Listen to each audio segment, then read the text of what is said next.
Right. Dr. John Henry Clark was born in Union Spring, Alabama on New Year's Day 1915. In 1925, at the age of 10, his tutor Miss Taylor put a halt to his childhood playing talents while teaching Bible studies at his local Baptist church. John noticed that most of the stories were set in Africa, but yet none of the people were printed or illustrated in any of the pages. This then led him to seek out the truth behind historical lies and chapters of African stories and participations and impact they had on the world. Once writing, history is not everything, but it's a good starting point. Teaching at John Hunter's College in New York and also at Cornell's University in the 1980s. After retiring in 1985, Cornell's University renamed the library the John Henry Clark African Library. Wow. Okay, for me as an MC, it's important to speak about my history and educate those who don't know nothing about their history. It's important for me to leave a message than just to go, wow, Supa's bad, Supa's this, Supa's that, that lyric was good, that bar was, I think he's better, I think, you know, that's my aim, that's my goal. So I'm just making you aware of some of my heroes. Dr. John Henry Clark is a hero of mine, period, in the world, period. You know, we've all got our movie stars, we've all got our actors, we've all got our MCs, we've all got those sort of role models. That is a role model for me in regards to the achievement that he did. And it definitely, the proof is in the pudding in regards to what he did, what is left behind. So it tells youth of black and African origin that they can achieve anything at all. Younitynetwork, wow. Where did Younitynetwork come from? Right, okay. It was a community thing. Younitynetwork started as a community thing, and it was trying to hold the community together. Every community has problems. So what do you do when your community starts to have problems? You try to invent ways of keeping people together and keeping the peace in the community, you know. So a couple of us got together and decided to start Younitynetwork. You know, we did a few projects, we worked with a few local authorities, and you know, we've done some really, you know, amazing stuff in regards to bringing youth together. And some of those youth have gone on, they're mentors now. You know, they have responsibilities, they've got their own flats, they've got their own jobs, you know, they're very independent, so they ain't got no time to be going out and messing around with any rubbish in regards to drugs or whatever that can jeopardize that. You know, they're responsible individuals now. So, you know, Younitynetwork, that is Younitynetwork. That sort of separated a bit in regards to some of the other guys now. They're in the background, they're doing their own thing. In respect to, when I say own thing, some of them are qualified counsellors, and they give me advice in regards to how to keep channeling things to the youth. So I took it forward, and of course I thought, what best way to take it forward than utilise my talent. Back in the day I used to be a drum and bass MC, so I thought, you know what, let me embark on this again. Maybe it may draw the attention of some youth, and then I can channel the education back into what I'm doing and help them, sort of like killing two birds with one stone. So Younitynetwork last year, when I really started to build it, brilliant. I even took some work, I even took some time out of work, about 7 months in terms to build the project. So it was hard work, I ain't gonna lie. But in regards to that, what I did last year, what I achieved last year was amazing.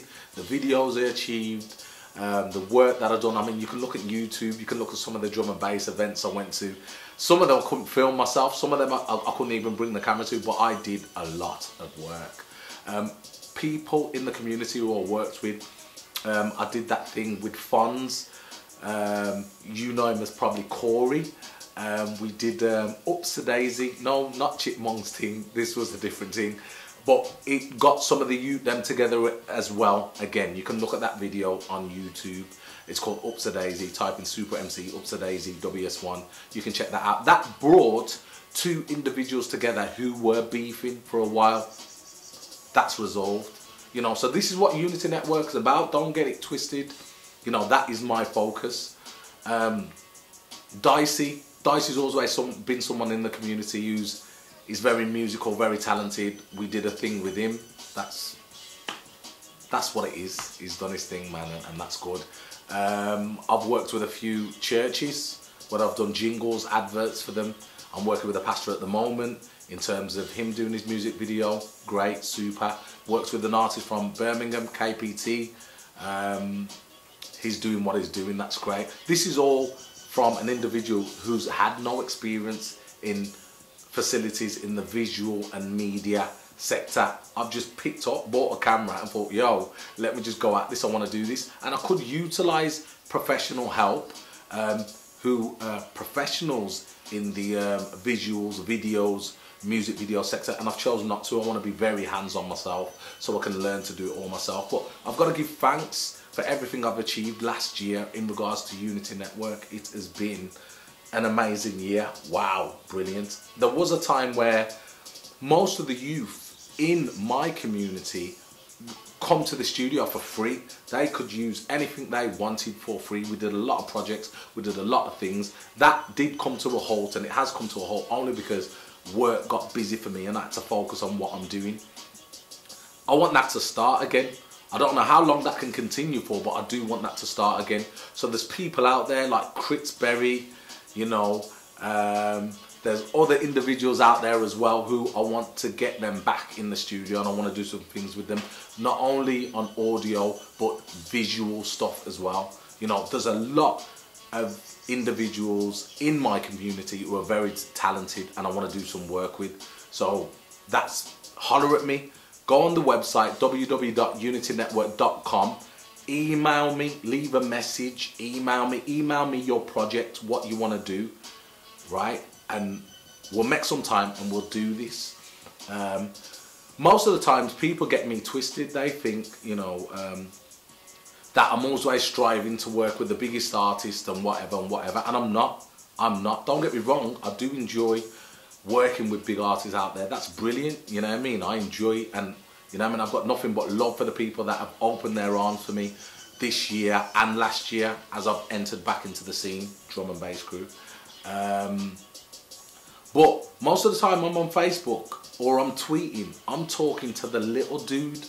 I'm talking to the dude who finds it hard to do school lessons, finds it hard to be at school, probably got trouble at home, don't really know what he's going to do. So, you know, the gang on the corner's very inviting to him because he's got nothing else to do. That's who I'm talking to when I'm talking about anybody want to do a beat, anybody want to come to your studio. When I'm tweeting or writing that on Facebook, I'm talking about the little dudes who have not got the facilities to do it. You know, I'm not talking necessarily to the big dude or the right. Majority of the time I'm talking to the little dude. And it don't matter where you're from. You could be from Wolverhampton, you could be from Birmingham, Dudley, West Brom, London, Haiti. Please, if there's any way you can help Haiti in regards to donations, go on the website and give to Haiti. That's a charity I've supported, Friends of Felici. They support that. And we have workers who are over Haiti on the ground that, you know, make sure all the funds get there to the people who they're supposed to get to. So it's not one of these charities who hold the money and it never really gets there, or it does get there but not until 10 years later or something like that. It actually goes there straight away. So okay. Right, when I'm talking about educating black youth, it's because black youth are stereotyped the worst. Did you hear that? No, black males are stereotyped the worst. You know that. Don't front. I could pick out many issues. Just look at your TV screens. we'll be here all day, you know, done with that. When I'm bigging up black females, it's because the best teacher in my life has been a black female. That's my mom. And even though she's not been there for me all throughout my life, things that she said to me, she knew they would install in me and carry me through up to this day, up to this present day, in terms of treating people from other races, nations, how to treat them, to have respect and manners for people, no matter what they look like, to treat people of different races and nations equally. So this is why I sort of big up my black sisters, my black queenies, my black empresses, you know, because my mum brought me up like that. It's nothing for people of other nations to be insecure about. I notice a lot of you ladies on Facebook, right, you're from a different nation and you get insecure about that. Why are you getting insecure about that? You need to look at yourself, you know, you need to look at yourself, because I'm not telling you not to embrace your own. And in fact, maybe you should be doing that. You know, maybe that's where you're going wrong, you know. But in terms of me working with people from different races or genders, look at YouTube. I work with a lot of people who are from different races, different nationalities. I work with a lot of people, you know, not only just in music, but in my day job as well, you know, so you can check that. But nah, I will always embrace my sisters, Nubians. I will always embrace them and show them a lot of love. I like to love people who love me, and that's something in life that makes me stronger, makes me feel good. I think that's definitely something that's missing from the black community. We need to love more, and you know, that will fill in some of the gaps. Just some of that voidness, you know, you got some voidness. I don't know if anybody can relate to. You're out sometimes and you just see a brother and you think, yo, that brother just looks like family. It's like some voidness. You don't say nothing, but there's a voidness there. It's because we should embrace and we should love each other more. But that's why I embrace my sisters like that. And they are fine too. The finest women on the earth. Right, okay then. Yo, listen. Oh man, I just want to be like, I should just go into a freestyle. Yo, chosen from a foreign land, slave stolen, born into a country, into a home, broken. Try to earn my respect, never showed them. Try to teeth my shine like it was golden. Some rap for status, some rap for hits. Super raps to feed these starving, hungry kids. Them chat enough crap and lack enough knowledge. Super M chat the facts. Proud of who he is. No Lamborghini, you're not ice palm my wrist. No, could never change the fact of how much blood them spill. And I don't really give up if this sells. I'm just in it for the rush from the demons I kill. Oh man. But nah, seriously, really and truly, Younitynetwork, man. Younitynetwork. You know, I want to work with lots of people. I want to do stuff with lots of people. It's not just about me, and everybody knows that. I don't need to justify that on here at all. Everybody knows I want to work with them. Everybody knows that, because I'm always reaching out. Come on, work with me, work with me. And it's not a thing whether your chest is too big and you'll be like, no, I don't think so, Sue. You will see me get where I'm going to get. Oh, believe me. Oh, believe me, man. You know, the yearly plan is over there and it's looking good, trust me. But however, I want to be doing the work which I want to do, and that's working with the individuals I want to work with. The little dudes, man. These little dudes, man. Yo. An example, I was doing this little project around Birmingham where I was just stopping the individual kids and saying, give me a freestyle, drop some bars. And yo, man, the amount of youths them, I don't think they were no older than 13. And the positive stuff they were saying, they were talking about, amazing. But if you lose those kids in the space of 6 months to a year, then you're seeing them on road, bunning weed and, you know, and I saw this with my own eyes. So this is why I'm putting this out, man. You know, any of you little cats, you little dudes, you want to do a project, www.younitynetwork.com. Email me your project. I will get back at you and we will get on it. Yeah? Alright, peace. Younitynetwork, you're done now.